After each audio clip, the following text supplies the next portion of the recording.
We good? This time I'd like to call the meeting to order. Please stand for the Pledge of Allegiance.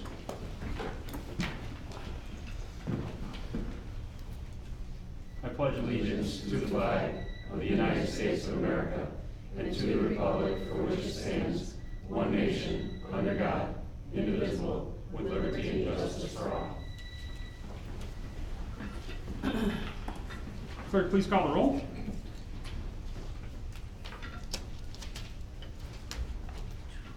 Commissioner Walsh? Here. Commissioner Doherty? Here. Commissioner Strack? Here. Commissioner Miller? Here. Commissioner Sabota? Here. Commissioner Thacker? Here. Commissioner Gerda? Here. Excellent, thank you. This time I'd be looking for anyone in the gallery who'd like to make public input for non-agenda items, so something that is not on tonight's agenda. If you would like to speak on any of those matters, please step to the podium. At this time, I see no movement for the podium, so we will close that portion of the meeting tonight. At this time, I'd like to open with item number 5, consideration of the approval of the meeting minutes from the May 16th, 2018 regular meeting.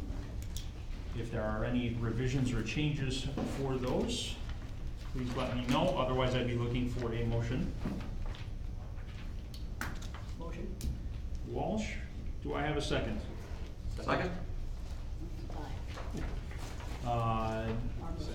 Pronounce your last name? Gerda. Gerda, thank you. Gerda on the second. Clerk, please call the roll.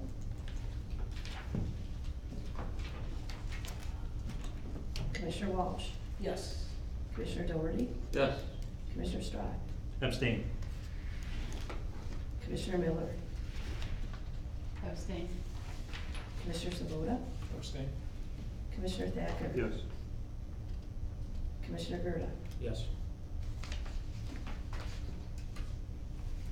Thank you very much.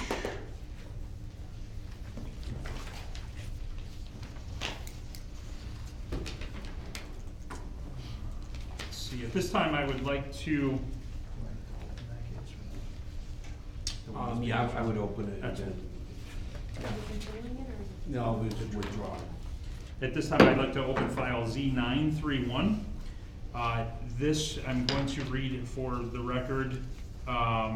The applicant is Hytham Ramadan, 8113 Pickens Drive, Orland Park, Illinois. The requested action was a zoning map amendment from estate to RM2 high density multifamily residential and other variances to develop the subject property in accordance with the site plan to construct an approximately 74,000 square foot, 72 unit independent living facility. The location of that property was 414 Crystal Lake Road. I do have a letter from the applicant attorney. It says, I wish to withdraw my planning and zoning application number Z931 so I can submit one at a later date. That is from Sam Diamond, the petitioner's attorney. So at this time, we'll be withdrawing that case from the docket tonight, and they will reschedule that at a future date. Absolutely.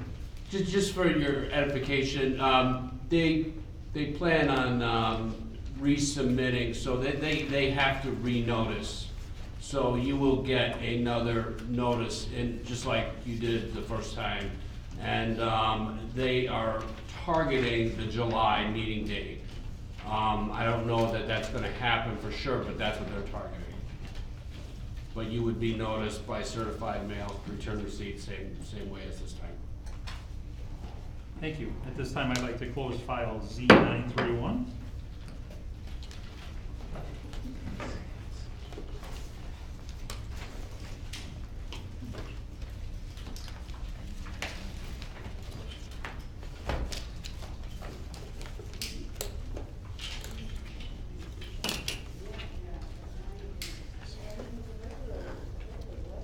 Gentlemen, you may head to the table as soon as you're ready.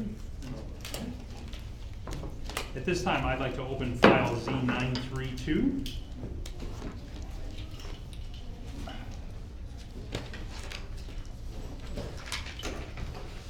This is a conditional use permit for an automobile fueling station and a variance from landscape and screening chapter of the zoning ordinance and a variance from outdoor lighting from the provision in the zoning ordinance. The applicant is Graham Enterprises, Inc., 750 Bunker Court, Suite 100 in Vernon Hills.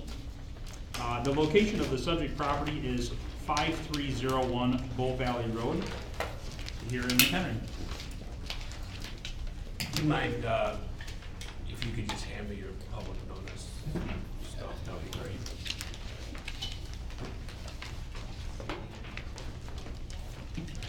Multitasking. Sorry, I didn't mean to interrupt you.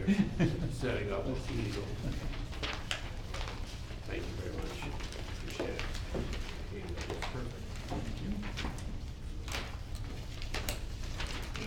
At this time, I would like to notify that we do have the public notice publication from the Northwest Herald, the signed affidavit, and the return receipts from the certified mailing.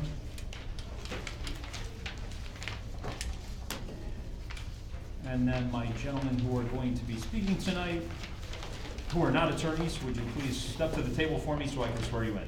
Sir. The easy stuff. Just raise your right hand. Do you swear to tell the truth, the whole truth, nothing but the truth, so help you God? I do. Please state your name and address for the record. Brian Winty, 750 Bunker Court, Vernon Hills, Illinois. Brian? Matt Ackerman, 2675 Pradham Avenue, Hoffman Estates. Chris Kolashevsky, 2675 Pradham Avenue, Hoffman Estates, 60192. Excellent. Thank you, gentlemen. Please proceed. Okay. Well, we thank you for letting us make this presentation this evening. And we are, of course, talking about the existing BP station right at the corner of Crystal Lake and Bull Valley Road. We're surrounded by the office complex to our, basically, this is running east-west and north-south, a little bit on an angle, of course. So to our west and to our east, to the south. So the existing facility is comprised of three elements, really. We have our under canopy, auto canopy, which comprises of actually 1, 2, and then 3, 4 fueling stations or dispensers. Underneath is what's called an under canopy food shop. And then in the rear here, we have a freestanding rollover style car wash, which means your car goes in, the equipment goes over you, and you pull forward. So the plans for this is to raise, and here are the underground tanks, right in this area. The plans for this is to raise this portion of the site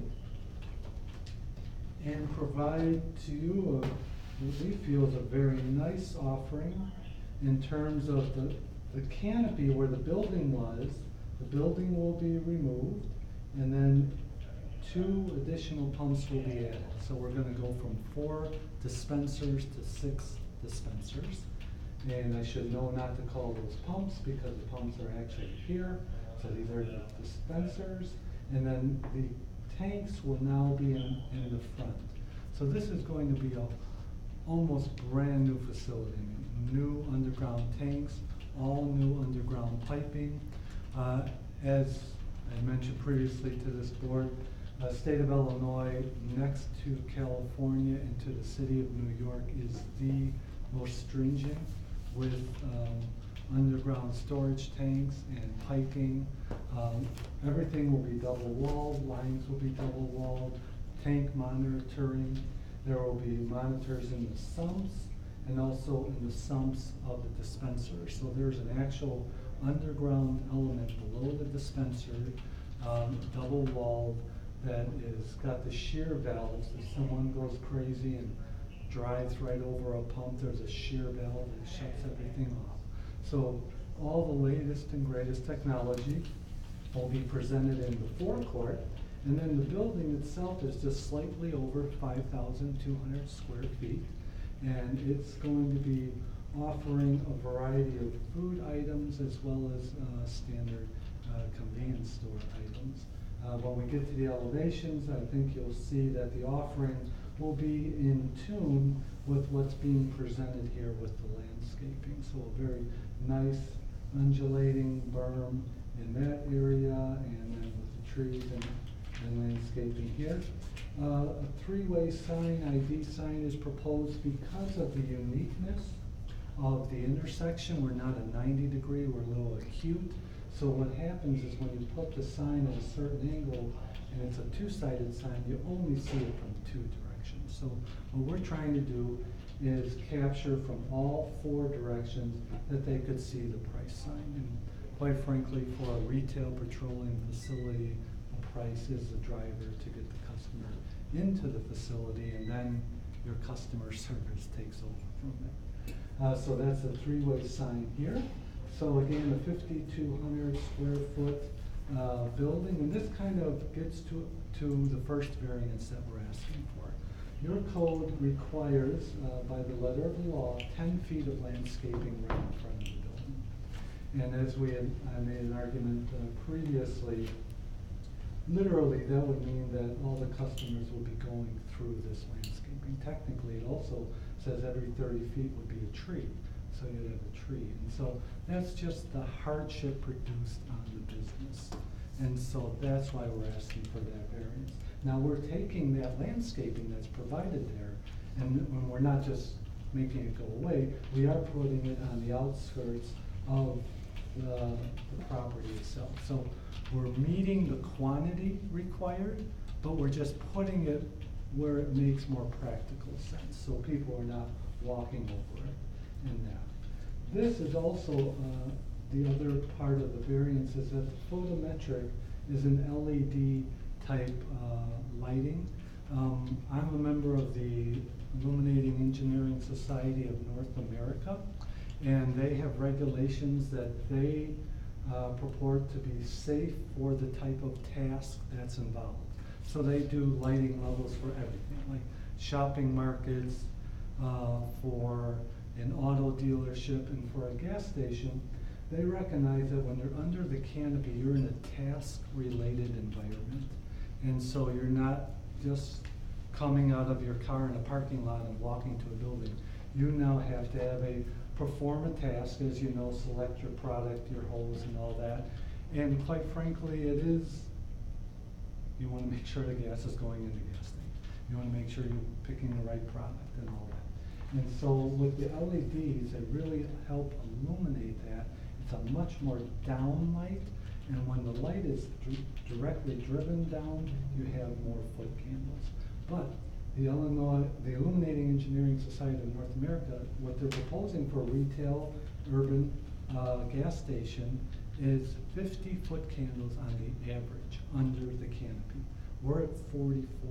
So we're not over the national standard. We are over your standard for 40. So that's where we're asking for that variance. Just because we're not a parking lot, we are a task environment and gasoline, and that we want to be safe as well. In addition, the yard lighting is 10 foot candles maximum, where the IESNA says that the average should be 10 feet on a retail petroleum site. Our average is actually 6.8 around there, but we do have some hot spots right around the canopy just because it's overflowing there. And so that with that, we exceed your 10. In your code, it says 10 maximum anywhere. So as you're close to the canopy, it's more than 10. And so again, that's a practical thing and a task-orientated item. So with those things, we're actually feeling though we're meeting the intent or character of your zoning ordinance. This is the actual building that's being proposed. I've got 2 tripods, and why am I trying to put everything on one? No. I have knocked these over before, so just be safe and ready to jump. But basically, what we are proposing is what we call kind of a sophisticated urban design. Something very nice, sharp, says clean, says classic. In terms of, here's our trio in terms of services that we provide and such, and the clean material of the aluminum juxtaposed to kind of the strong articulation of the stone work that we're doing in the corners to help accentuate the corners. And we're having a fun little flare with the orange, just kind of expressing some creativity and some sight lines. And so this would be the front of the building, or basically the, I give myself always orientated because of this angle. I don't know why I can't do 90 degrees right exactly. But so this will be the east side of the building. So as we move to the right of the building, or the Bull Valley side, what we're proposing is a little seating area, but not just a seating area. We'd like to have a little arbor over us as well, just to define that and help, quite frankly, tell our customers we are in the food business. So we're gonna have some very nice seating there. We'll have the arbor, or trellis, as some folks call. And you can see that will be totally surrounded by the landscaping, which quite frankly was in this, by code would be in this part, so it's moved over to there. Then as you go to the back of the building, it's not just a plain back. Because of the angles of this site with the acute angle, you actually get a shot of all four elevations. So we wanted to make this a four-sided building. So we broke up the back plane with a little tower as well. These are actually false windows. We do have our walk-in coolers back there and such, but just to help break up that elevation. And then as you further go around, going along counterclockwise, this side of the building also is seen as you're coming through. Excuse me, and so we do have another tower element there, just to try to break up the elevation there. So it's Graham's way of offering, as you can see from the landscape and the layout of the site and the building itself, a very high quality, very sophisticated urban proposal. Our FAR, for numbers' sake, our FAR allowed is 0.5. This proposal is only 0.0095, so we are 1/5 the density allowed. So technically, by code, we could be offering something 5 times as dense, which we're not. But so we're meeting all the setbacks in terms of the setbacks and stuff like that. The FAR ratio we're way ahead of. So we're just asking for those variances. One, a very practical one in terms of pedestrian conveyance, but the other one also very practical in terms of customer safety and operation. We know that you have for the special use or the conditional use, you have you have 6 requirements, findings of fact, and you have 9 for the variances. And just really going quickly through that, traffic, it's an existing site. The traffic study shows, actually by code, we can only use 60%, but we all know that we don't go from our house to go to the gas station and come back to our house, you know. You're doing that on the road to work or coming back home from work. So that's 60%, very, very conservative. So no new traffic really will be generated from this. Existing traffic is there. No environmental nuisance. Part of that is that open air quality, and like I say, we're 1/5 the density that you're allowed. So we meet that thing. The neighborhood character, I think the character of the building will be augmenting. There's a lot of nice detailing on the office building next to us, kind of a Frank Lloyd Wright-in theme in terms of in the precast. And so I think we're relaying a little bit to some of the angles and in the motifs of the design that you look there. So I think we're really enhancing the neighborhood character.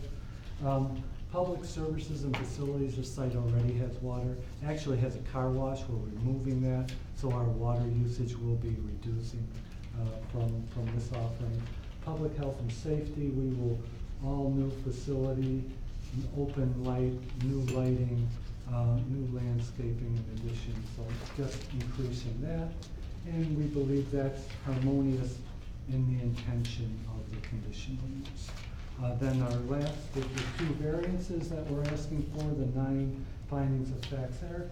Special circumstance, yes, in the sense that retail, even if this was a big, huge Walmart, you wouldn't have 10 feet of landscaping in the front of the front door. You know, so it's a type of use, a retail use, so that's necessitating that. And then it's, again, the safety of our customers, because technically, when they're under the canopy, even though they're not inside the building, they are in our quote-unquote store.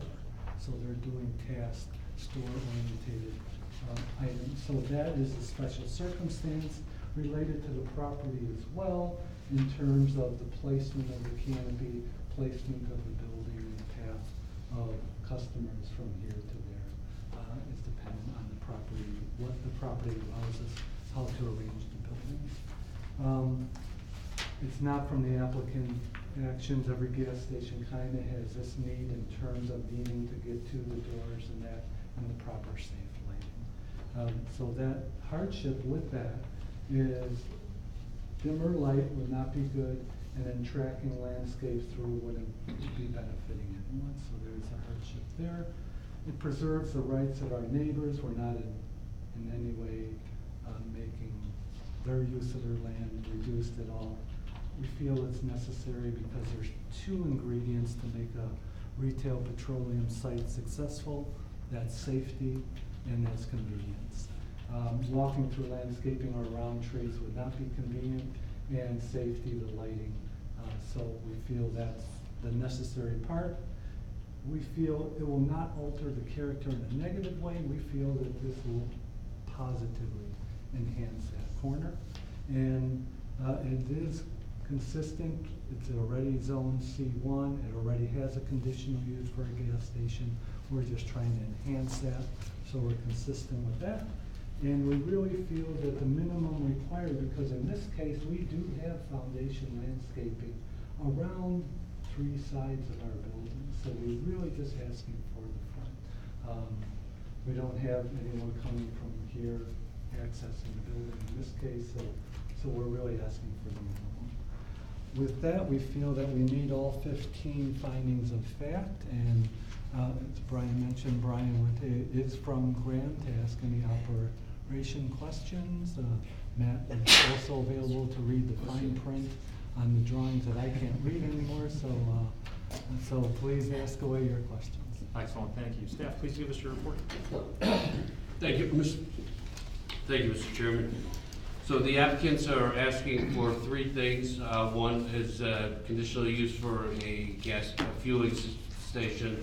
One is for variance to eliminate the front foundation and plantings, and the third is to exceed the on-site lighting requirement. I'll try not to repeat a lot of the information already presented. So the applicant is requesting conditional use to allow the automobile fueling station. The access points won't change. This is a major enhancement of the property. Right now, the convenience store, I think it's just over 1,000 square feet. They're going over 5,000 square feet. They're increasing the pumps. They're upgrading the brand. It's really a major enhancement to the area. I don't recall this station was reopened by Graham. I don't remember how many years ago that was, but so this is kind of the second generation of this property, or maybe the third. So it really doesn't change what exists now. It just kind of builds upon it and enhances it. The traffic study was completed, concludes there's plenty of capacity, there's no adverse impacts as a result of the proposed redevelopment. The chirp generation, as stated, people don't say, hey, it's time to go to the gas station to get something. Most people pass by, they stop, they go to the gas station, they go to somewhere else. I think the 60% number is very low. I thought it was more like 80 or 90. I don't know where the 60, I think a bunch of engineers just came up with that number. No offense. We're architects, so So the 2 variances, now the front foundation plantings, I don't have as much of a problem with this variance, mostly because of the safety request.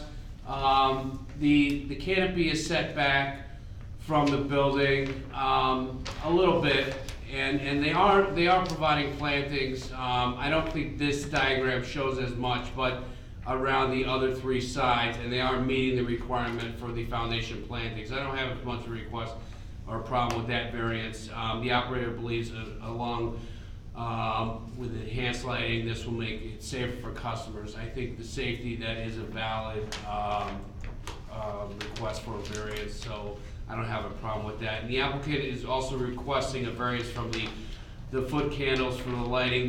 The ordinance allows 40. Many years ago, Joe Napolitano and I went out at night and literally went to gas stations, car dealerships, and we measured lighting. So we did not take into account LED because it really didn't exist at the time. So our ordinance is out of date to that respect. So their variance is valid. And it's really not that far off. It could be a lot higher. And LED is very concentrated. And if you go to any gas station that's LED, it really doesn't have any spillover at all. And it looks actually very favorable. So I really don't have any problem with that at all. And I think it'll be a major enhancement to the site. So at this time, I'd recommend approval of the conditional use to allow the automobile fueling station, subject to the condition the property is developed in accordance with the improvement plan submitted by WT Engineering dated 5/18/18 and consisting of 10 pages, and that the sidewalks installed, and that staff finds that the requirements set forth in table 31 have been met, and the approval of the variance from chapter 8, landscaping and screening, table 15, and forego the requirement for building plantings, I should say, the front. And approval variance from outdoor lighting regulations to allow outdoor lighting in conformance with the plan submitted by WT Engineering. They did submit, as you I think you have in your thing, a photometric plan. So, and they're very close on all their numbers, but a few. So it's not like they have above 40 on a lot of them. So, and I forgot to put in there, staff finds that requirements set forth in table 32 of the zoning ordinance have been met, and I'll be happy to answer any questions you may have. Thank you, Doug. This time I would like to turn the floor over to questions and concerns from the commissioners. Ms. Miller. So Doug, your recommendation is to add the sidewalks both on Bull Valley and Crystal Lake Road. I didn't see that in the plans that we have. Do you have something that shows those? That was just, we just were made aware of that. We were certainly willing to work that out. We've done a little diagram, but I think it might be better to show. In Bull Valley, we can do that. It can go into the existing right-of-way road. However, on Crystal Lake, there is a drainage ditch in the right-of-way, and it's practically infeasible to do that. So it would have to come onto our property. So it would have to go on property, obviously with the requirements that the city would maintain and cover liability on that. The trade-offs are two, right?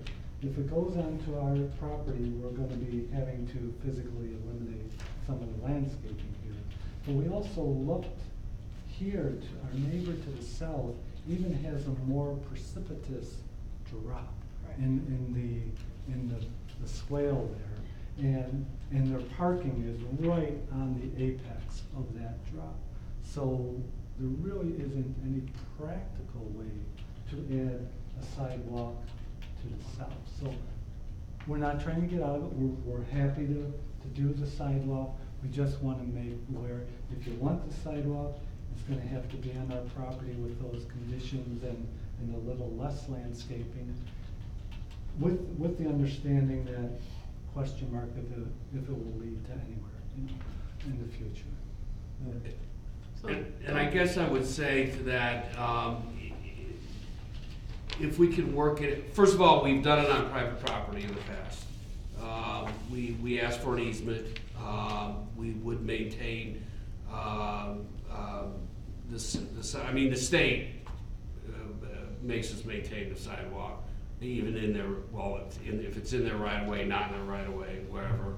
But you know, people walk everywhere, with a sidewalk, without a sidewalk. We're constantly getting that request. So we'll take a look at it. Like you said, if it's impractical, we've asked for a donation in lieu of the cost. But we really try to put sidewalks, even if it ends in a non-sidewalk, you know, because we do try to continue to. Yeah, we're happy, we just wanna make you aware of those situations, and however you direct us, we'll That's my thought. Actually, the municipal code requires sidewalks on all commercial properties. So it is a requirement, but I wanted to spell it out because it's often lost in the code. So, and just my thoughts, it makes all sorts of sense to have it on the Bull Valley side, because you're actually attaching to Pisa's sidewalk, which is attaching to Winding Creek Trail. So if someone literally wanted to walk over, that makes sense. I don't see a whole lot of sense to the sidewalk on the Crystal Lake roadside, because yes, that ditch is deep and it doesn't go anywhere. And I wouldn't wanna encourage people to be walking that direction. I mean, in my head, I have bikes coming out of Winding Creek, crossing over, getting on the sidewalk, and if the sidewalk continues on the other side, which I think there is sidewalk east of that on Bull Valley for some piece of that, yeah, some piece of it coming all the way down, Sean, closer to the tracks. I think there's some concrete down there. Yes, that Crestwood far, yes. Trails. Crestwood Trails, yes. So if we could eventually, connect the dots there, that makes sense, but I hope you can work something out on the Crystal Lake roadside. I hate sidewalks to nowhere. Right, I mean, sidewalks to nowhere, I mean, sidewalks to somewhere always start to nowhere.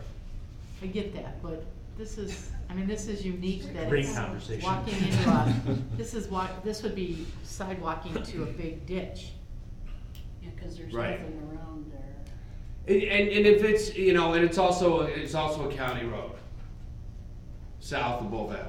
So I trust you will work this out in our best interest. It sounds like between staff and the petitioner. I It's think gonna they're be a find- challenge. I think they're gonna find a solution. Perfect, Yes. perfect. Little Dr. Seuss along the way. Commissioner Sabota, do you have any questions? You cited safety concerns for your need for increased lighting. Have you had any incidents with your standard lighting? No, the standard light that's right there right now is meeting, the requirements of the ISNA. It's a little higher than your, allowed code. And so, it's just safety requirements. I don't believe you've had any on-site. No concerns over Yeah. You're just, citing safety concerns, you're just planning for future, or? Well, just in terms of looking at a national organization like the Illuminating Engineering Society of North America, they are, by the way, the dark skies people, so if they recommend any light at all, it's a miracle. And so they are very conservative in recommending light levels. And so when they say a certain amount of light is for safety's sake, it's a very conservative statement. And so we're going in line with that recommendation. And we're below it, we're 44 versus 50. So, Yeah, they're 4-foot candles above ours now, and I really think that it's probably the change from fluorescent to LED. That's probably most of that issue.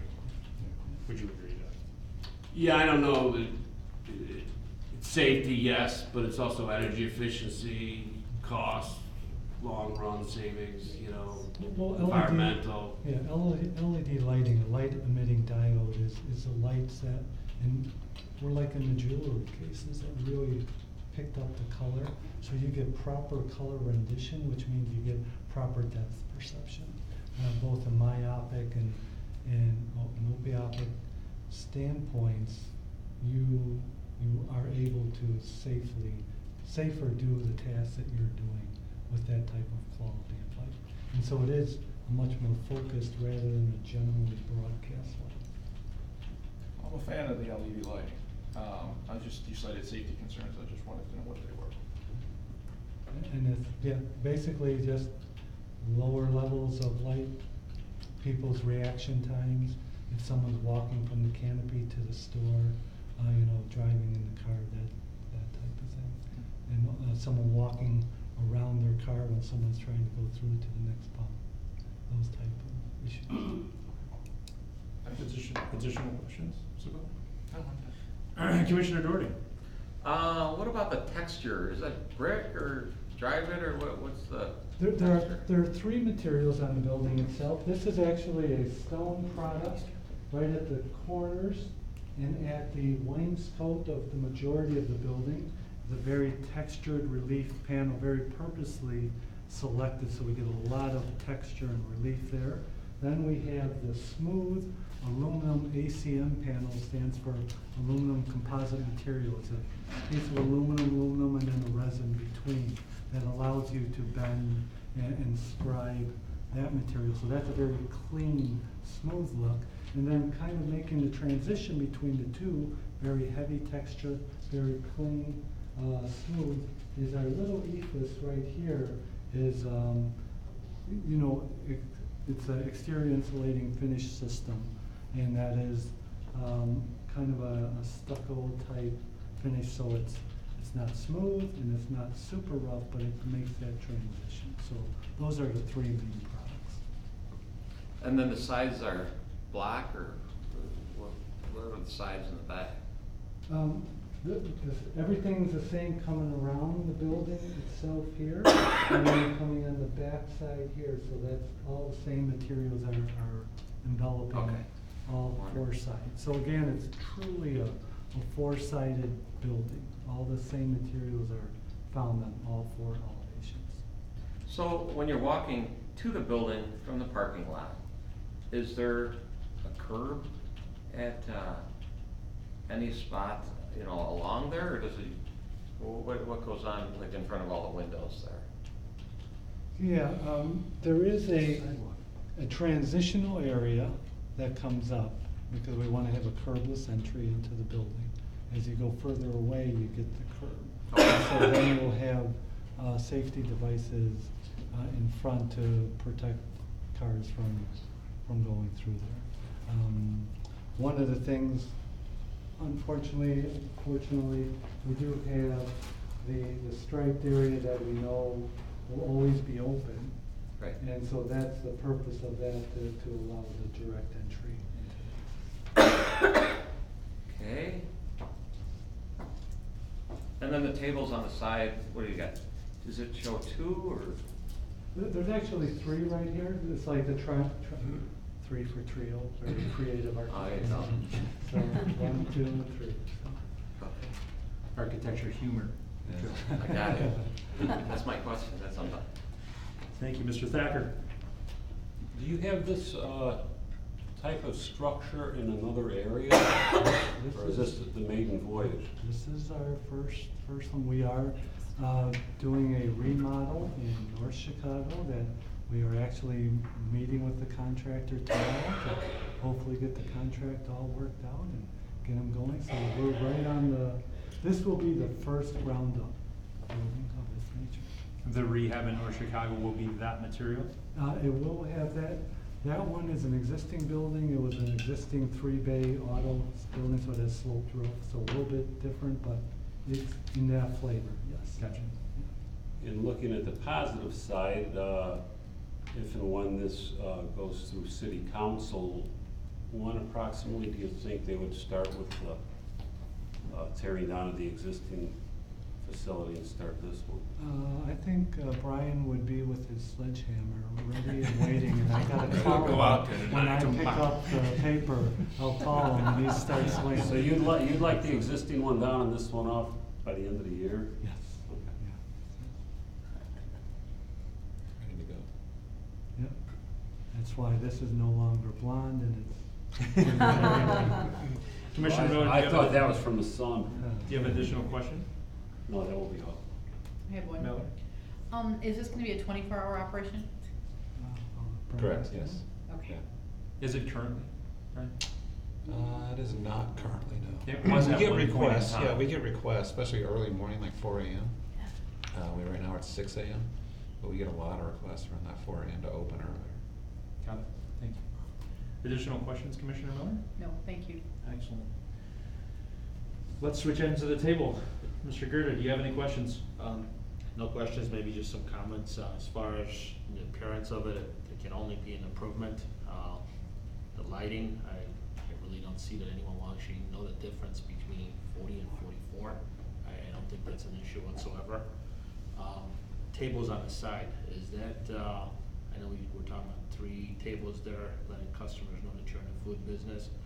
Is there gonna be type of, I guess, a outside patio for customers to buy food, sit there and eat, or employees, or? That would be the intent for the customers, yes.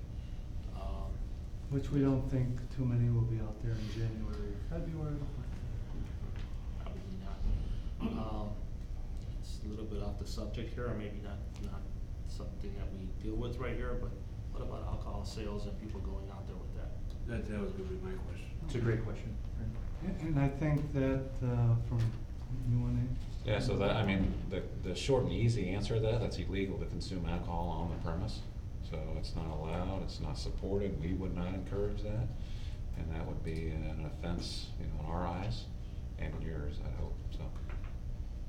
So, So a there police should- action at that point is my guess. Correct, yes. Yeah. Cause alcohol's being sold there now. Yeah, Correct. to consume So off premise. what's the difference yeah. of a guy just opening it up? Well, at it can't be 6? consumed on premise though, I mean, yeah. Right, so that's specified by their license. Oh. Yeah, our license says for sale for consumption off the premise. So even though they buy it there and they walk out that door and sit down over there, that's illegal. They cannot do that. We would not recommend So support. no longer, Jim. I don't drink And my that would pump be- six. So, Excellent, thank you. That's all the questions I have. good question. Thank you, Commissioner Gerda. Commissioner Walsh?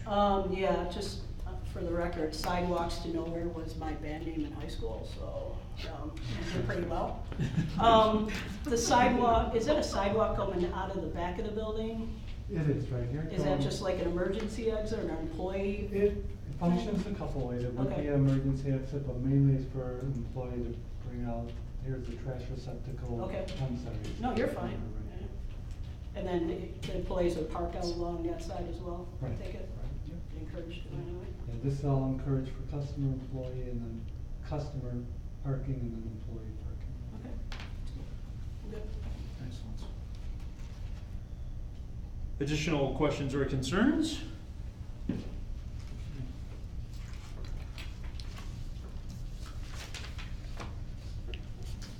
At this time, I would like to open the public portion of the meeting. If anyone from the gallery would like to speak on this matter, please step to the podium. Mr. Graham, I'm on the team. Hello, Mr. Graham.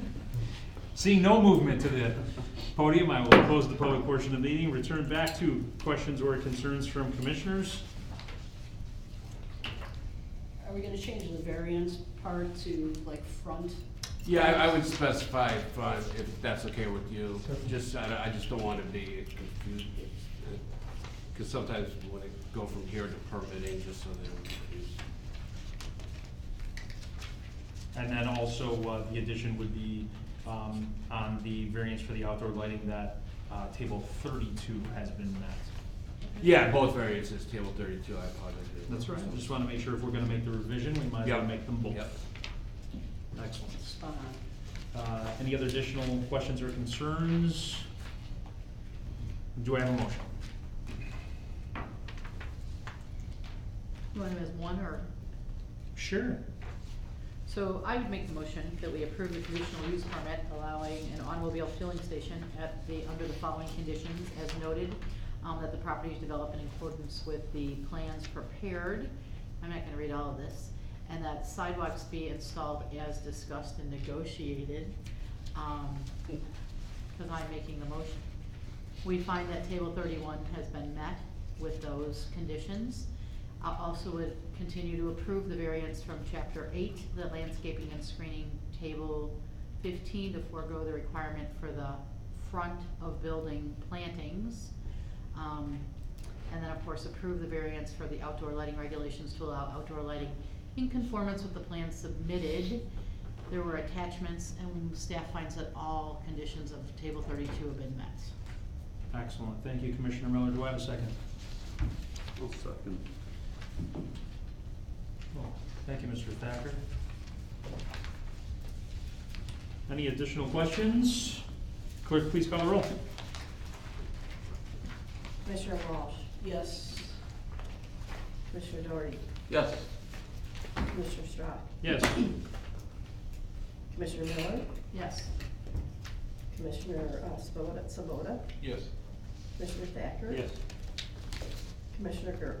Yes. Sorry, Kurt. Yes. Excellent. Thank you. We'll be in touch. Thank you so much. Thank you very much. Nice Okay, building thank design. you. Thank you. Thank you. This time I'd like to close file Z932.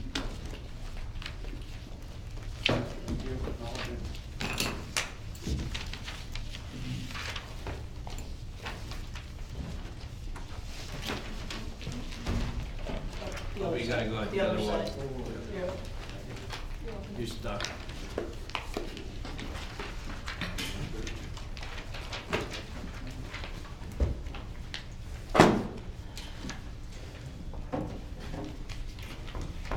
This time I'd like to move on to item number 8 on the agenda, continuation of the discussion of the city's comprehensive land use plan and development policies. Focus on the existing land use and future land use maps. And at this time, I will turn the floor over to Mr. Martin. Thank you, Mr. Chairman. So since the last time we met, we discussed the future land use to the north of the city, and we looked at the boundary agreement with Ringwood, I think, and Johnsburg. And then since that time, I've included a couple maps in your packet. One real quick was the map with the blown up area of the downtown McHenry Loop, just to show you the land uses put on there that we had, just to kind of show you what it looks like.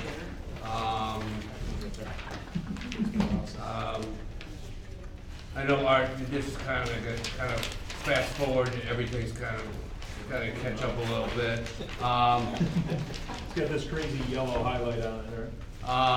So this yellow line is what we're calling a loop, McHenry Loop. We're doing around the whole city.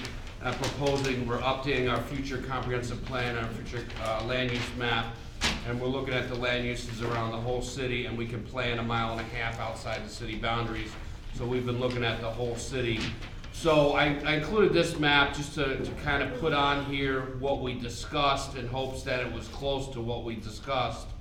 And just so you can look at it, and the mixed use category.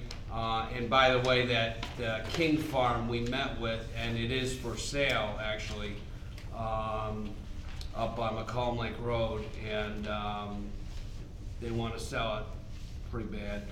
How many acres is that? It's about 5.8. So I included that just to kind of give you an idea of what was discussed, and then we wanted to focus this meeting on the western part of the city, and that big purple bubble you see is the 1.5 miles outside of the city. So it's not actually part of the city, and that's really kind of the area we want to look at, plus the area within the colored space, which is our existing future land use map, and then that area that we want to pay close attention to for both the purposes is that hash mark, which is the FPA, the facility planning area, which is our what we're allowed to serve with water and sewer. Now, a lot of this area out here is on well and septic, so we have to keep that in mind. I also included the Bull Valley boundary agreement and also the Prairie Grove boundary agreement. So south of here, we've got, we still got Bull Valley. We really don't get into Prairie Grove, but west of here we got Bull Valley. So I wanted to give you those. I wanted to include the original kind of page that we started with our goals and our, you know, what we're looking at for the overall plan.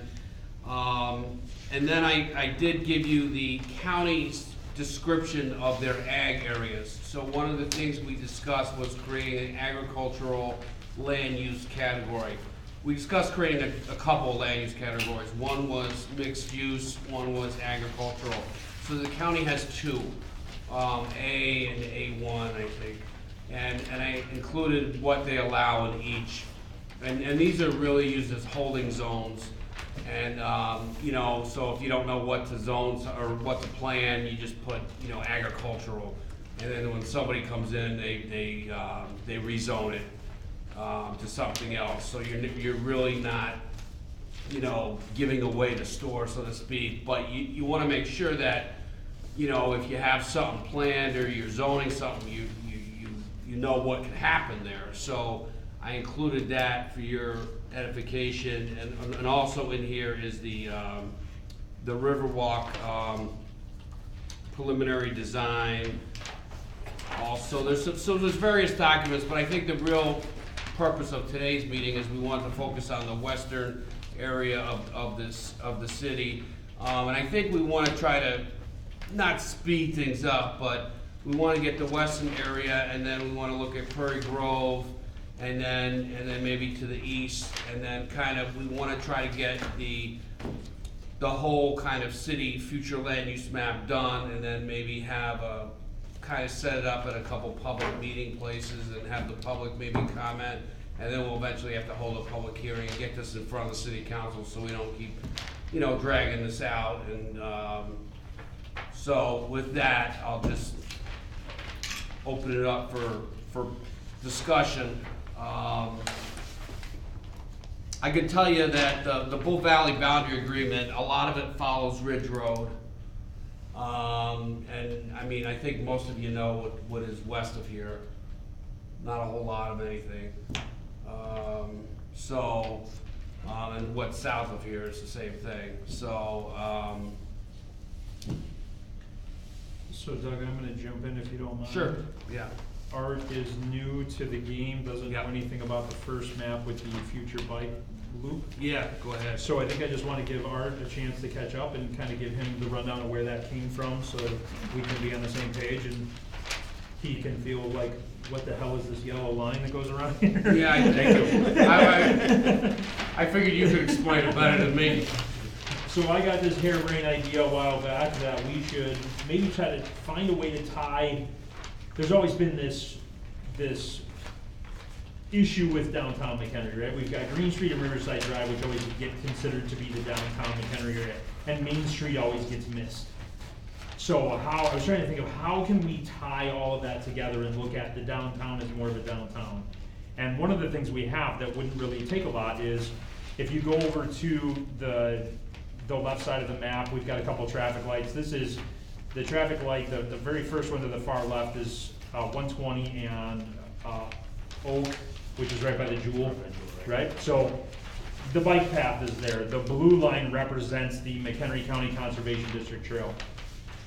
If you come out of the trail there and you're in Fort McHenry, you can come over to where the trail crosses Crystal Lake Road, and now we're into the Metro lot, kind of where Crescent Electric and such is there, and where the train station is, which we happen to own a lot there. So my thought was, we start there, we run a path down Main Street, run it across 31 over to 3rd Street, go north on 3rd Street up to the corner of Rotary Park, which currently doesn't really have a lot of activity in it. As the Riverwalk gets finished, we could potentially cut through Rotary Park and catch the edge of the Riverwalk on the south end of the creek. Run that east all the way down the Riverwalk to Riverside Drive, come across the bridge at Riverside, the pedestrian bridge at Riverside, run Riverside Drive all the way out to McCollum Lake Road, take McCollum Lake Road westbound to 31. Now we've got a McDonald's and a Panera and all of the hospitalities on the north side of town. We continue out on McCollum Lake Road to Peterson Park. You catch Peterson Park, we have concessions, we have restrooms, we have facilities out there, the beach, all the things that could be used. yet we can catch the trail again, MCCD's trail, to come right back down and connect us together. Nice way to sell maybe that McHenry's on that future path. You know, the health-minded people that wanna get out and walk, we could easily designate these areas, whether that be striping on the pavement or sidewalk map delineation, whatever we decide to do with it. But super simple and inexpensive to put together. And now we've kind of gained a little bit of traffic on Main Street as well, where somebody could come to town from the bike path, from Crystal Lake, or from wherever, use the bike path, put some signage up at that Metro lot, the old Metro lot that we're a part of, and be able to sell the fact that McHenry has some businesses to frequent while you're on the bike path. One of the things that you hear from the people at the Conservation District and people that use the bike path is there's nothing up here. There's nothing for people to go visit when they're up here. The new Starbucks, I believe, is still moving forward at Twisted Burger. It's still moving slowly but surely. As far as we know. Yep. So once that arrives and you've got a staple on the path, I think that will be a draw for more people to use the bike path and come that far north, and the rest of town could gain some access from that. So presented that to the group here, we all kind of talked about it, thought it might be a great idea. Healthy people don't go to Twisted Burger. What? Healthy people don't go to Twisted Burger? Well, not as much as they go to Starbucks. Okay.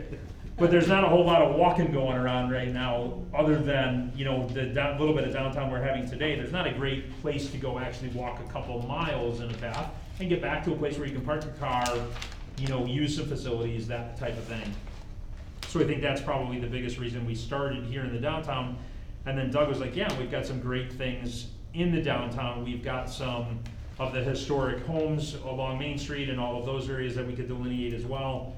And so that's where we started to look at this future land use and what we were going to do. Okay, So there's the catch up on that. thank you.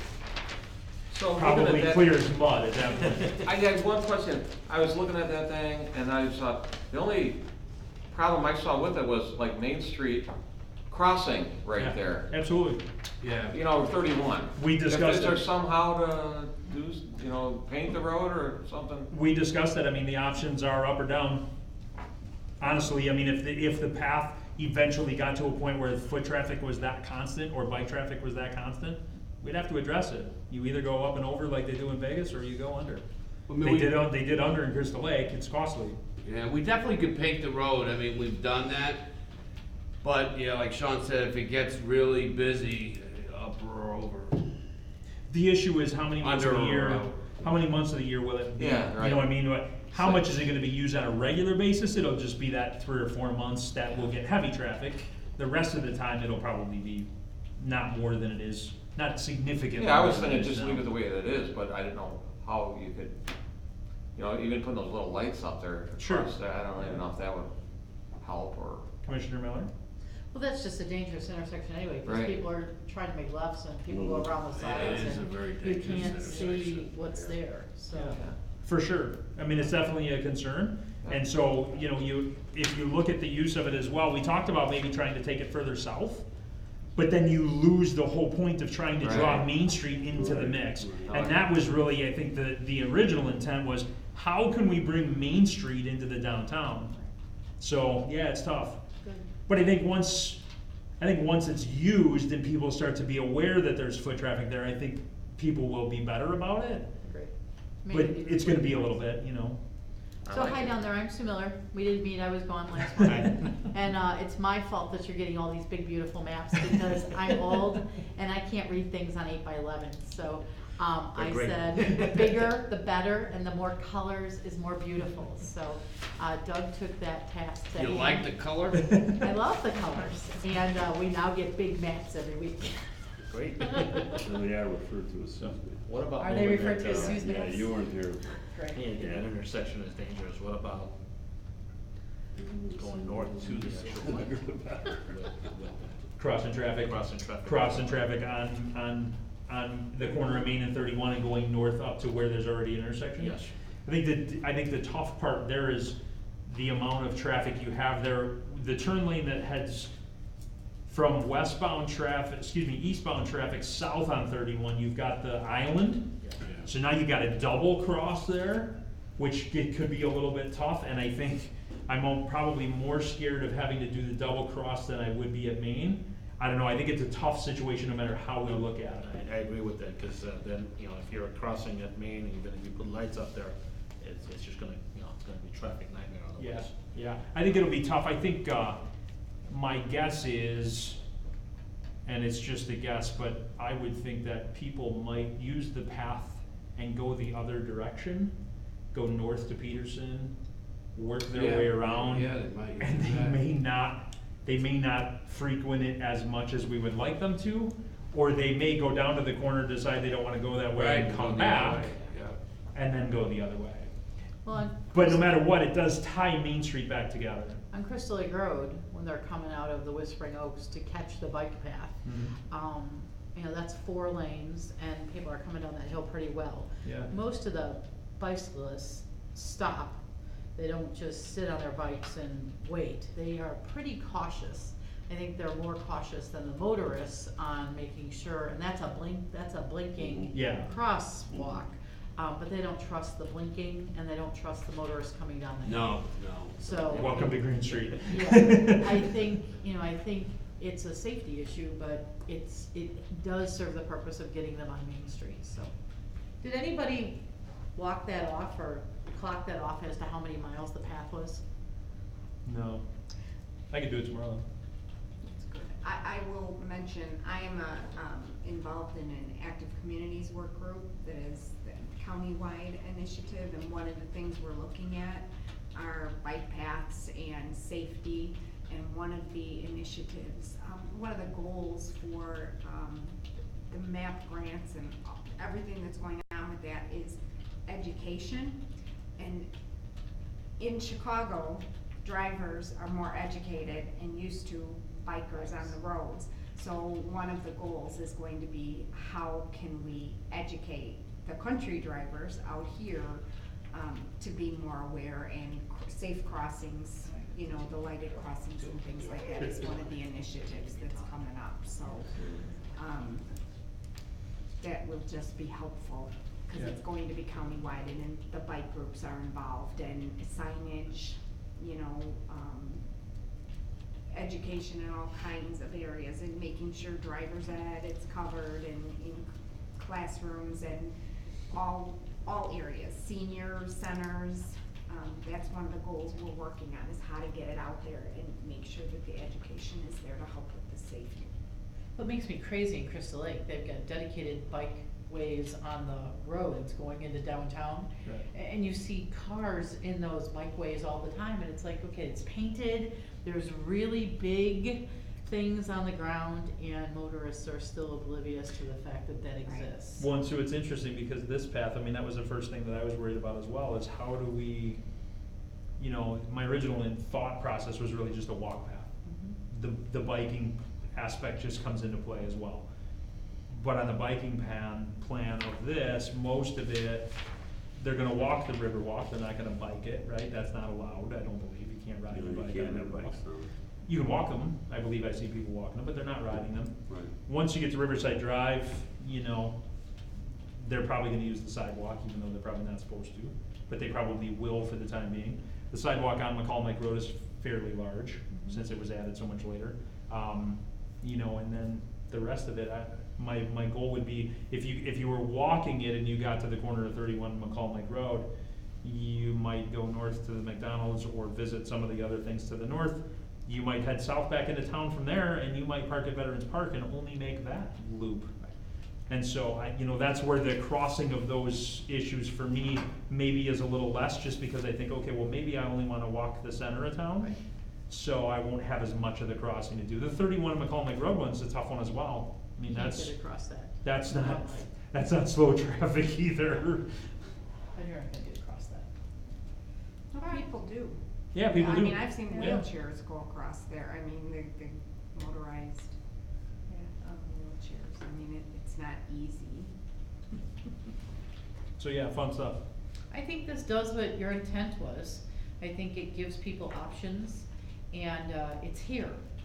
There's no building requirement, it's just playing it out and A little bit of sidewalk. a little bit of sidewalk, but Yeah. you know, it's a nice way to tie it all together without a whole lot of expense. Yeah, agreed. Moving on. Anything else for the loop? Do we get to paint the sidewalks yellow to like make them? I think we should. Just to like get on the I golden think bright that'd be a road. good touch. Yellow and red or whatever color they are. And we all get like 5 gallons and we just go paint, or is that a public works thing? Pat will love that. I like natural. No comment from Doug. You wanna paint? Okay. Moving on to the west side of town. Yes, yes, The west side. So the black, and I'm sorry, I'm colorblind, is this black and yellow dotted line? Is that sewer and water, you said that? Oh, the FPA and Yeah. this, Right? Yep. That's the big one, the one going up on just the west side. My 12 minutes are up.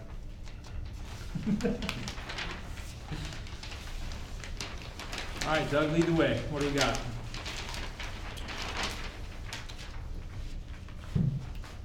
Well, if we look at the, we got a lot of the area that's, if we look inside the city boundaries, first of all.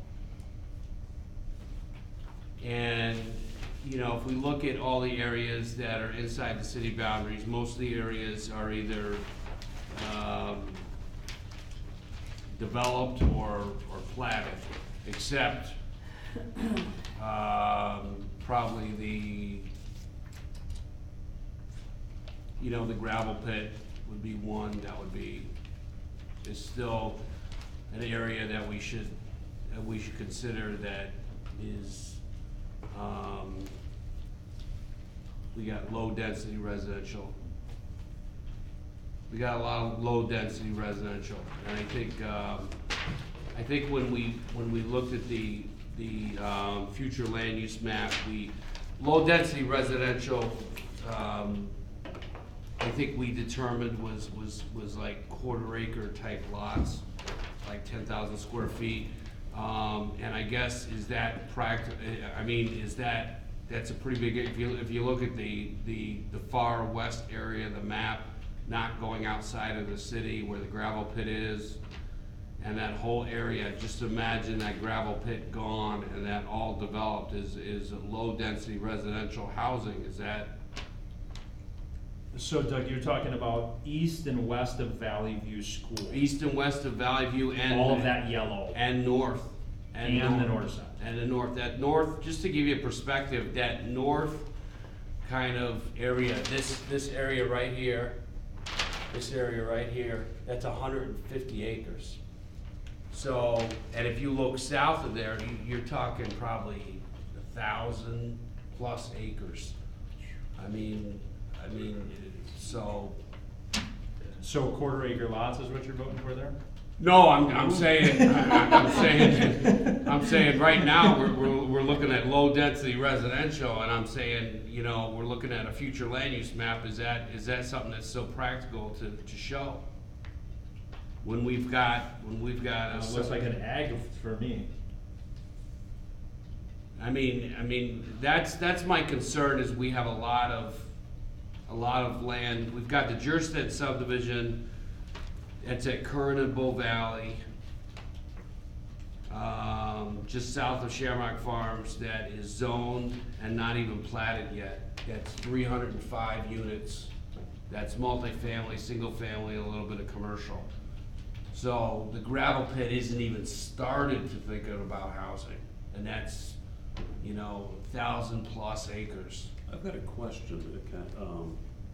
My daughter lives over in Legend Lakes. When I go over there, down Dartmoor, the cornfield there, it's got a huge for sale sign. Does Jerstead not own that, or is that? I don't think he owns that. Is that a separate piece of property? I think it's unincorporated. Okay. I believe it's county piece, and when. His is further south then. Right. Yeah, going on the. So His would be south and on the east side of the road. His is both sides of the road. This is what you're talking about. Right. He doesn't have that. Okay. So I guess my question is, there's a lot of pieces of land, and even going south here, this piece of land, this piece of land, this piece of land, this piece of land. There's a lot of ag. There's a lot of, people would say, normally say, oh, it's gonna be housing, you know, it's gonna be housing. You know, is it? You know, I mean, so that's the question, what do we do with that? Well, and this comes into play with what we talked about earlier about the whole new agricultural zoning, right? I mean, it gives us an option to make it something different than residential and allows us the ability later to change it to whatever we need it to be or whatever that growth turns into. Right. So, if I'm hearing you correctly, we should maybe make some changes from low density residential on these to that new ag in some of these areas that we're now talking about. Yeah, I mean, you guys, I mean, am I right? I mean, I don't see this much housing in the future. I hope not. He better put another school next to Valley View. So I don't see the demand for this much low-density housing. I kinda like Sean's thought of let's make it something we control the outcome of. Cause the reality is some of this is gonna be, needed to be commercial. I mean, when we're looking at economic development and you go west of town, if Thacker Meadows ever opens with 1,700 proposed homes out there, 3,700. or however many thousand, we need some commercial development out there. So if we take that R1, RS1 and move back over to ag, somebody wants to do something other than ag, they have to see us, end of story. Whether that's a commercial development, whether that's a mixed-use development, at RS1, they can just go ahead and put another 3,700 houses in there and be done. I agree with that. And the only place, and with your comment about the commercial is, would be Wonder Lake Road and 120. The Howe property. What about it though? Just maybe making that. Is that in this? Yeah, we have a pre-annexation agreement, yeah, right here. That is it, okay. Maybe just squaring that off as commercial. It's 120 acres. I mean, I wouldn't make the whole thing commercial. I mean, make the rest ag or whatever, but that would be the only thing. But if you leave it ag, they have to come to us to go commercial. Right. If you deem it commercial, they can put whatever goes in the commercial. Is it commercial now though? Mhm. Well, it's not in the city. It's not actually ours yet. No. So you have a pre-annexation agreement, Right. and a pre-annexation agreement, it would go C5? Well, right now, it's contiguous now because the property across the street's in. Oh, got it. But I agree with you. I think the properties, because I don't know, to be honest, what this is gonna develop. Well, I mean, that could be townhomes, it could be anything. Yeah, so I agree with the ag. I mean, does everyone else kind of agree with that thought? That just gives us the, Like that Sue gives said, us, then you have the control. right, gives us the upper hand. Yeah. Cause nobody's gonna come in and develop ag. They're not gonna say, oh, I'm gonna go buy this 1,000 acres and farm it. Okay, the farming's done, the gravel's gone. So now what are you gonna do? Plus you got water sewer constraints. Right. Right. The water sewer stops at Ringwood and 120. Right, it's not serviceable today. If Thatcher Meadows kicks off, could that service that? I mean, it'd be a long run, but. Well, that's Wonder Lake. Right, but then this is Thatcher, right? Yeah. So I mean, the plan of that was 3,450 homes on 1,750 acres. But it also included a sewer treatment plant. Yeah, and a water plant. And a water plant. And a water tower, yeah. So if that happens, ultimately, that could get serviced from that at that time.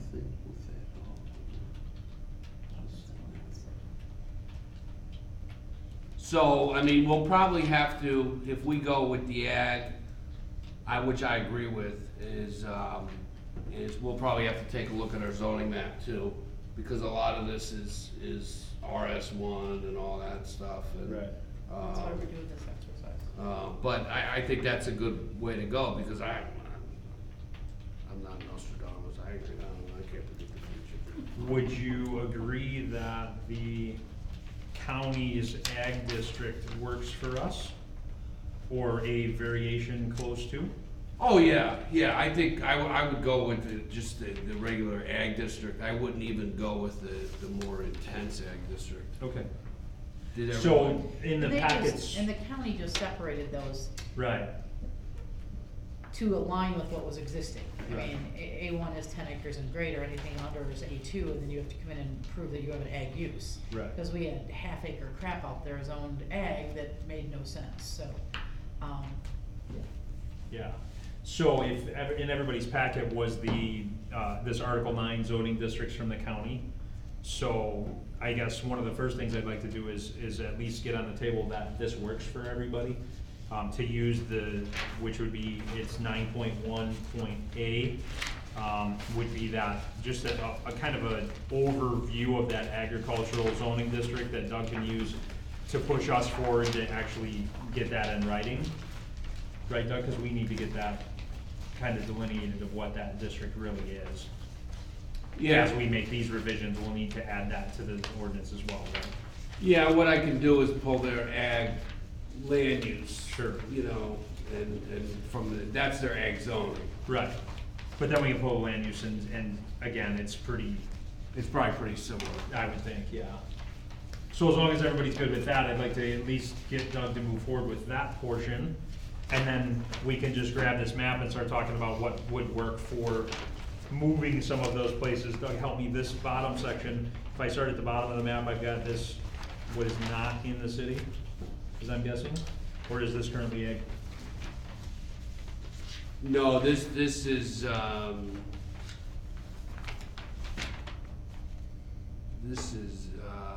not in the city right now. So we're starting at the yellow of that, right? But we gotta go all the way down to the purple. Oh, yeah, that's right. So the railroad tracks is, so the green line down here on the bottom of the map is 31, correct?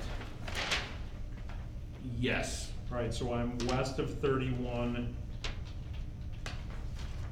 There's some commercial delineated already, there's some business park and industrial already, and then we run into not in our scope. It's in the bubble, if you will. So, yeah, you've got, our boundary agreement is pretty much with Prairie Grove. Right. Our boundary agreement is pretty much this line right Right. here. So if we were to plan south of that as well, currently all of that's ag. Yeah, that's it, you know, the terracotta Right. deal, and or wildflower, whatever. Right. David's project. So this is all ag today, Right, that's Right. all ag, yeah. which makes sense. Any of the buffer area we're talking about would make sense as ag. In this lower section right here. Right, that prevailing makes sense. space.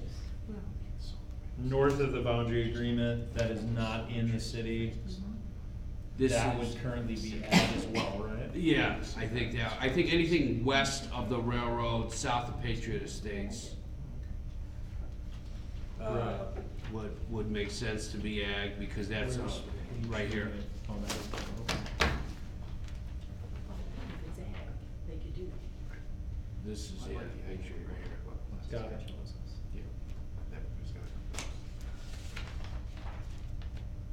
And then, So what I think a logical southern boundary for us is Pacini's 240 acres is. Which, if it's, people don't know where that is exactly, it's Just south of Bulldogs then? yeah, just south of Bulldog right here, Yeah. this property right here. And it actually goes west of the tracks. He has 19 acres west of the tracks, which are, it's kinda useless, it's just wetlands. I was just gonna say, It's it's all all wet. Yeah, it's all water, but, and then it's cut off, and then it's all ag. I mean, if we go south of there, we're going, Everything would be ag. right. I mean, I guess negotiating, if our boundaries went south, it wouldn't hurt anything. This parcel, Yeah, is this the parcel just south of Morgan Hill? Yes, this is Morgan Hill right here. Right? Okay. And this is the one out of the city, that 19 acres by, So this Morgan Hill site, is that already delineated as yeah, that's, medium density? yes, that's already the. That's Prairie Groves. That's ours, It is ours. yes. And this is Oaks Prairie. Right. Okay. And then we're back to the yellow stuff over here. This is gonna be, Is that already, that's not ours. That's Prairie Grove or County or somebody, I don't know what that is. okay. A lot of the stuff west of the city is already just large lot, Right. full valley. This piece there. Oh, this, Yeah. it's just like a little subdivision. Oh, this piece right here? Yeah, this whole section that's this color, is this not ours? No, it's not ours.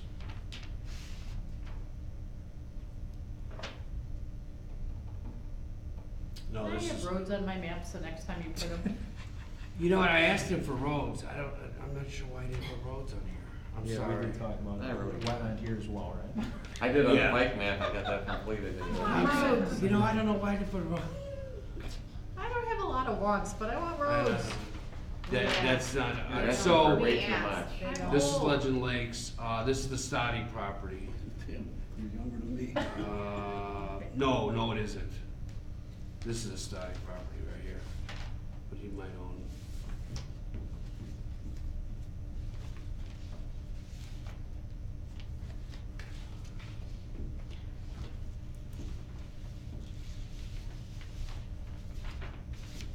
Alright, so we know Shamrock Farm Park and all of the Legend Lakes development is all good to go, right? As we head north up the map on the west side, we've got most of that's already handled. There's a few pieces here that are not in the city, but if I recall from what's here, they're going to be wet or ag anyway. On the east side? Here on all of these spots that are not currently in the city, but we're looking in that future use.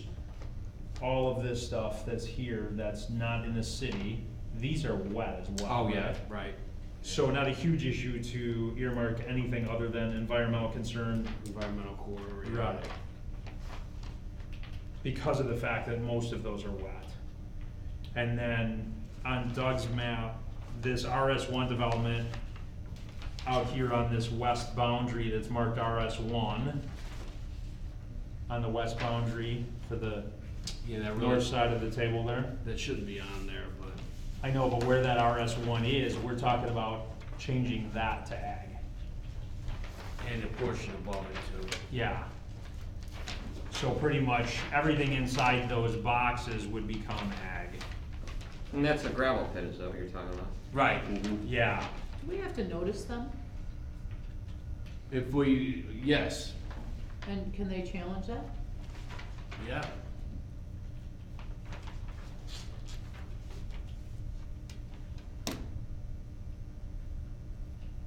I mean, I don't think they would, but I don't know, nobody's too happy right now. they're not very happy right now. You know, I'm just thinking value-wise, if they're going to resell that 1,000 acres and it's already zoned residential versus zoned ag, there is a significant valuation difference, and There's also a significant tax savings for them right now, though. exactly. So I think they may rethink the challenge only because it's at $1,000 an acre. Right. In comparison to retail. Right. You know, it may change that tax basis for them pretty heavy. That's a great question though, Sue. Where does that leave us? No, I mean, Well, I don't that's wanna true with just- any of I don't this. wanna keep stabbing the dog there. It's for sure with a lot of this. Yeah. You know, and I mean, that's, a lot of people would be like, what are you doing to my property, you know? Well, it's them in the city. You know, some of the other stuff makes sense, but I don't know. I think the logical is to put it on, all on ag, gives us the control of yay or nay going down into the future, which we can't predict. But, you know, I also wanna be fair to the people who have ownership of something that they That's real. have a different value to right now. This is, That's one way. Thatcher Meadows. Oh, that's Thatcher. But we got all this, That. this is Martin Woods South, that's all farmland. So it shows like the Thatcher Woods is in McHenry, right? That's No, it's in Wonder Lake. Wonder Lake. It's So, actually in. Where is it? It's right multiple across from lanes. Valley View, right? Yeah. Right. Okay. But isn't this checkerboard all the way around? Isn't that? No, that's our FPA. That's what we can Okay. service sewer and water with, or could potentially service sewer and water with. Oh, I got you, okay. So that big chunk of white up there at the top, Joe, that's Thatcher Meadows, we're talking about 1,750 acres. The green tinted, I'm colorblind, so I can't really tell you that. right there, I Peach is got it. peach. Sue likes the colors, but they don't really do me a whole lot. Oh, yeah, I got it. The only thing that, White right there, white right there. the other thing I'll bring up is, you know, there could be a logical extension of Kern Road, you know, the west bypass, which never happened, could be extended south through the Stotty property and connect to Crystal Lake Road. But also, in the future, could there be a need for Peterson Park South? Well, Commissioner Sabota just had a really good idea that he shared privately. Are you ready to share it publicly? Oh. We're all friends here. That's my beta Put him on test. the spot. You know, I was just thinking, you know, since there's no utilities out there, anything like that, if we could attract some sort of like utility out there to help the city, you know, like some sort of like solar array farm or something like that.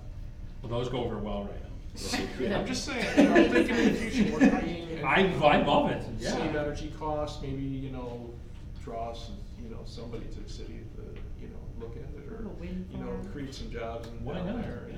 No cost to the city, no utilities, that kind of thing. Either that, or, you know, I'm always a big fan of industrial park, man, I grew up in Elk Grove, and, you know, if you can cross over and make that like an extension of the industrial park, that's a huge revenue builder for Elk Grove. I mean, they are never wanting for money. But remember, we couldn't get industrial in west of the tracks. Well, I added that. My original pitch to Sue was just, you know, some sort of like energy benefit to. Right, the energy thing's different, but just the industrial.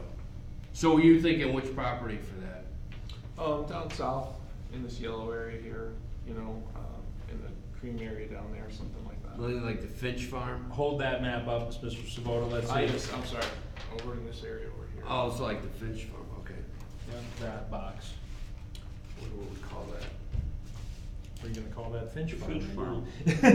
I love that we're still a small town. It's the Finch Farm. And we all are like, Mrs. yeah, we Finch know was my that. son's second grade teacher. Well, while I was at Purdue last month, when I missed the meeting, I'm driving through down on 65, and there's nothing but wind turbines Yeah. everywhere. Oh, yeah. Most people are annoyed by them, but I think they're cool looking, you know, and anything to help energy costs, and especially in that area, it's great. So we obviously can't do wind turbines or anything like that, but solar trees, you know, that follow the sun all day, you know, Can't we do wind turbines? you could. I We guess. don't have wind. Are you kidding You me? need a certain amount of wind. We have wind. Go on my bed. There's a Yeah, big, noise. there's a big turbine spinning in Woodstock, we're not that far away. Yeah, but you need, in order, you're not gonna have like I-39 type. No, turbines. no, for sure. Solar array would be killer though. Yeah.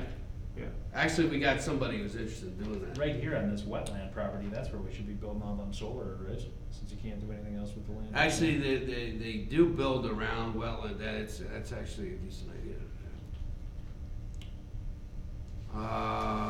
So what do you wanna make it? If, Well, I think we should put it as agriculture with a note, Yeah. instead of creating another category. No, I like the ag, that's fine. But I think we should put a note in there, because I don't wanna lose the idea or let it go by the wayside. Okay. Write Sabota on there, we'll know what it Alright, is. let me put my Sabota had a secret. I should beta test it. Man, include Sue on that. I do too. I think it works, I think but I think the fact of the matter is there is some lowland around that outskirts on the west side out there that could be ideal for that can't have another use anyway. Right. And no one's gonna care, no one's around. Well, so and you may have some developers that in the industrial development moment might say alternative energy is good to have. That's not gonna hurt. Well, here's the us. conversation, Sue, I mean, you and I are in this real estate game, right? So if I'm a developer and I wanna move to McHenry and I'm gonna bring a high-end company that's gonna be running machines where I need clean power, am I gonna move to Tunyon Industrial Park? I can't. I need clean power. Right. And because of the age of that park, I'm not gonna get it. So that's the problem. Right. So until we decide to make a new one, we're not going to gain that. Well, and we're gonna have nothing but resistance from neighborhoods saying, as we all know, not in my backyard. Sure. So if we've already created that corridor south of town, we need to be aware that in order to grow, we need to continue to create. You just came up with the new category, NIMBY.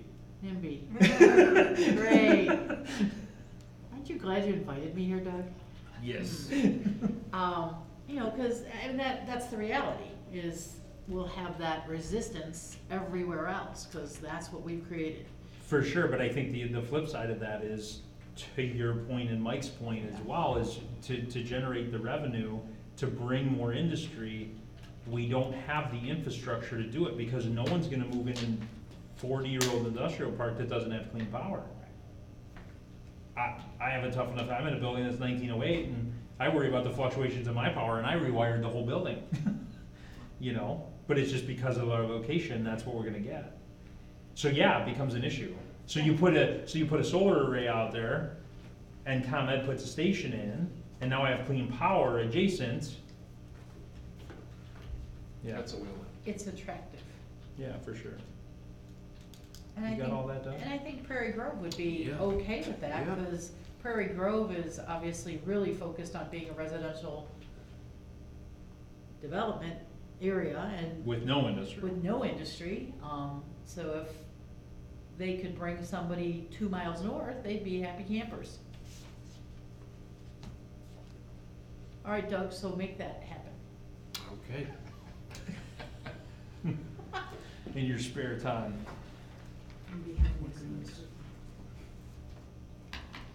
Oh, so that's gonna flow downhill, so that's gonna be Dorothy make that happen.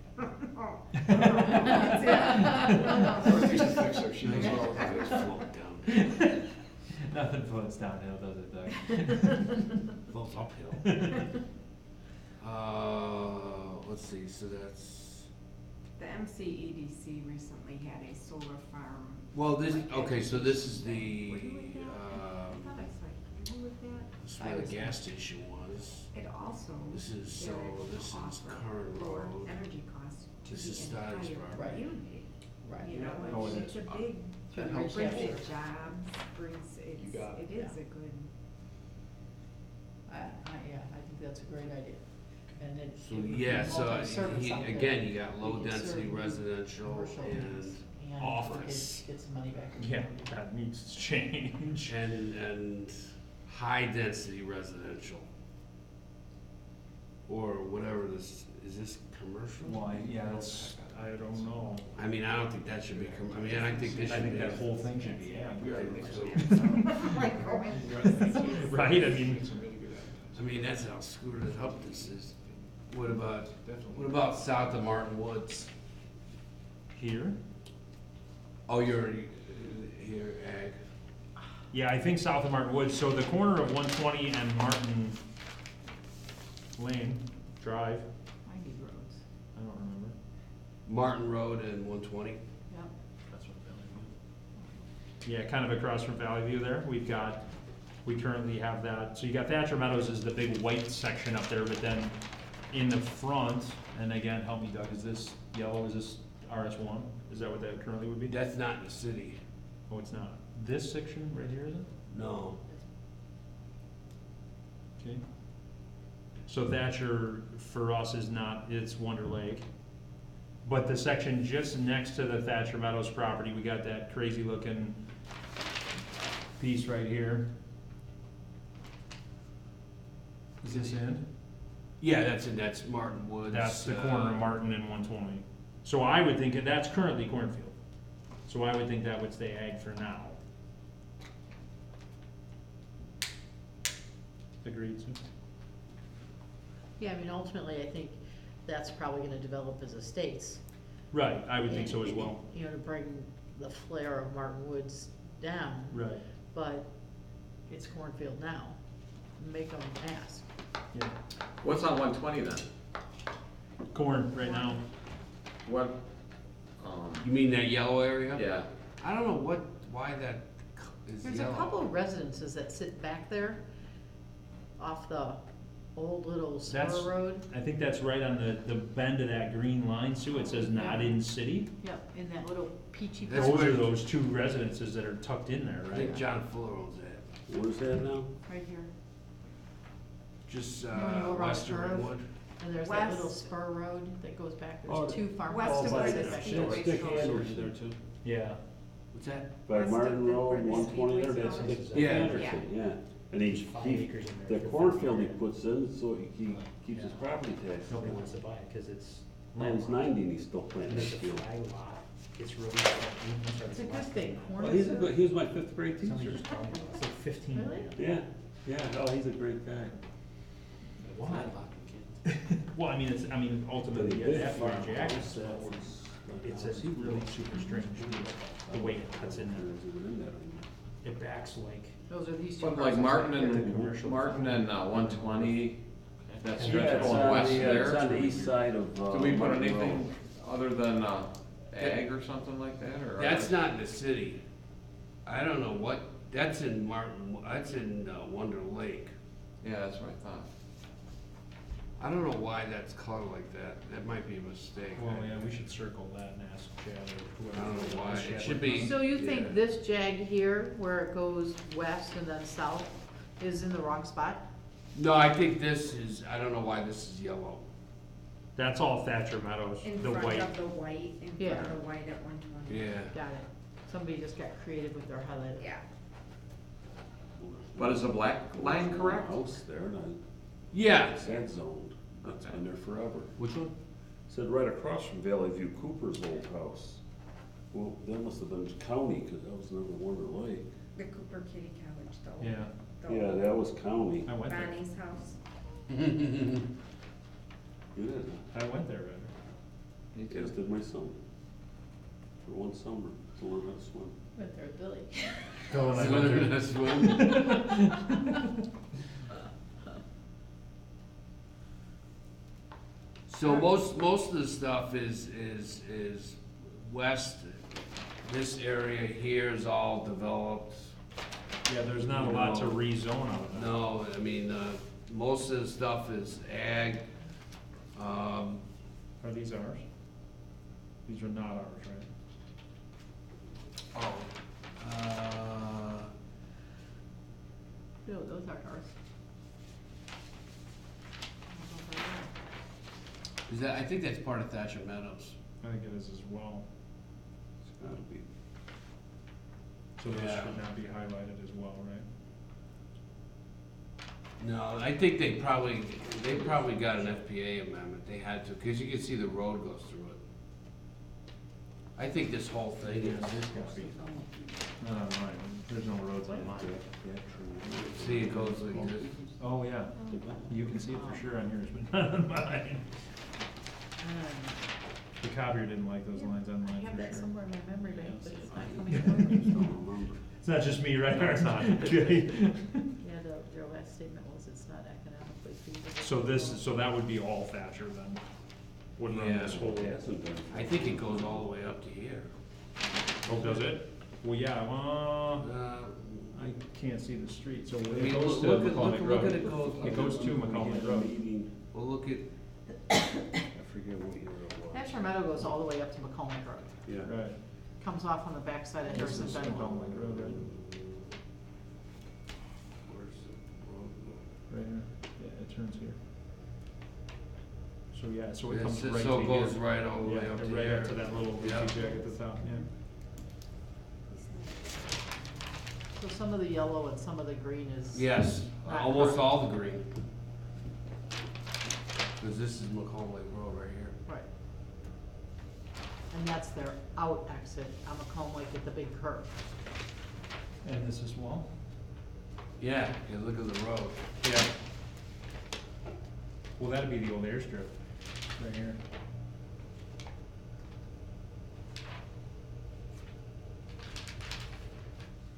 That's theirs as well. On the north side, This one too? yeah. Yeah, that's the old airstrip right there. That's Raycraft's old property. And then you've got FAP 420 right up 300 feet north of Macomb Right. Lake Road up there. Mhm. So we don't have a whole lot of claims that way. Right. So I think what Doug's earmarked tonight really looks like what we can hit tonight. You know, I mean, I'm not sure there's any more that we can really adjust. Would you agree, Doug? Yeah, I mean, most of it, but I think the big question I wanted to ask was with all this low-density housing. I think the agricultural thing is a good thing to have. I'll look at the agricultural land use. Yeah, let's get that moved forward, because I think that's a big piece as well. Getting the ag at least laid out. Yeah, and then I think we should just finish the south and the east, Yeah. cause then, Agreed. really, we don't have much to do on the south. Well, and I think the other thing is, we haven't looked at this since 2005, right? So we're making a pass, and then I think at this point in time, every year, we just plan to make a pass, and we never let this get to. Right, we're gonna miss something. Right, for sure. But I think every time we look at it, if we do it on an annual basis, and we make sure we do it on an annual basis, Caught up. yeah, we'll get caught up. Yeah. Whether we hit them all perfectly after this first pass, at least we're getting close. Right. Agreed? Yeah, I agree, I think, 13 years is probably too long. Any questions or concerns from commissioners? So I have a question, from Martin Road up to Ridge Road on 120, do we have any control of any of that? Either side? So, What do you mean control? South side, Either, yeah, Yes. either south or Well, most of the north south side. side's in the city. the gravel pit's in the city. Yeah, All the pit properties in the city. right. On the north side, we have Valley View is where? What's that? south side. south side. South side, yeah, but is that in and out? Yeah, In the city. And then you go up to the next farmhouse, Out. okay. I think they wedged that out. I don't believe that's in, right, Doug? The old farmhouses that are on 120 on the south side of the road? no, I don't think they're. I don't think they're in, I think they're out. County, I think. But in none of it, so really nothing we could go commercial on, that whole, The corner of Wonder Lake and, The north That was side. Doug's concern, the corner of Wonder Lake and 120, the north side is already kind of earmarked that way. In a pre-annexation agreement, it's already kind of marked out as commercial. The south side was, did that just get annexed? That was annexed. It was that was previously. annexed with the, Yeah. TLS property. Oh, that's right, yeah. okay. So that's ours on the other corner, but again, I'm not sure, it's a little low, I'm not sure what'll ever happen to that land Okay. without some infill. That's all my questions. Doug, do you have anything else for us tonight, sir? No. Still on for July 11th. Yes. Do we have items on the agenda thus far? Yeah, we'll probably have Tonight's. tonight's thing. Oh, lastly, we included the Riverwalk plans. I'm not sure how new these are these the ones I gave you? These are the ones you gave me, and the reason you're getting them is because we said we would give them. to Yeah, you no, for after sure, the yeah. meeting, No, I just wanted to make sure everybody knew that. I'm not sure that these are actually current anymore, but these are not a super old set, maybe 6 months old. I know there's been some recent talk with the changes at DC Cos location and Weber Park about that these wouldn't fit all of that anymore. But just for your review, they were really just informational, so everybody had a copy. A lot of them show, nice banks, I don't know, when you put those steel columns down in the water versus the rock. I mean, do you guys wanna do more rock or those nice steel Oh, I have no idea. I just happened to get a copy of the plans and turn them over to Really? everybody. I have no idea I who's love on that. that commission. I think it'd be easier to dredge that thing and everything if it was not those big rocks. I think the steel columns are underneath the rocks. I think the rocks are kind of a cover for it. Oh, really? Yeah, I don't believe that, I think the steel Because is then you can underneath pull a that. boat up next to and tie something up and Yeah. hand it to the rocks. Right, So, and I think, I'm gonna guess they did that on purpose, cause we're only 6 inches of water along a lot of that section. But I do hear rumor that it's gonna get dredged. So, nice. all the way to 120. I love these pictures.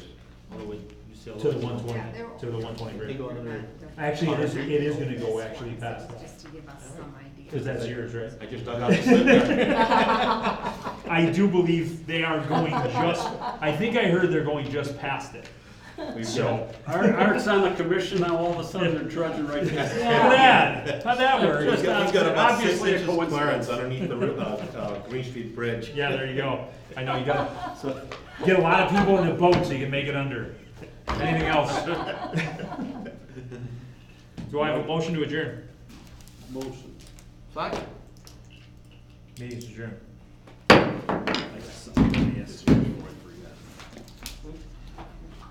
You know that idiot? You got a big